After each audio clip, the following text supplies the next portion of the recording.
आप सबको बता दूं कि बंगाल में बीजेपी की सरकार आने के बाद जो शुभेंदु अधिकारी मुख्यमंत्री बने हैं, उन्होंने एक डिसीजन लिया है कि ओबीसी का जो रिजर्वेशन मिला है 17% वहाँ पर पहले था, उसे अब घटाकर 7% कर दिया है।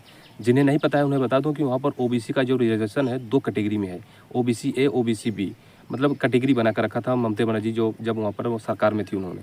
तो ओबीसी एक कैटेगरी थी जो ज़्यादातर उसमें मुस्लिम समुदाय को रिजर्वेशन मिलता था, ज़्यादातर लगभग 90%। ओबीसी एक कैटेगरी में लगभग 10% रिजर्वेशन मिलता था।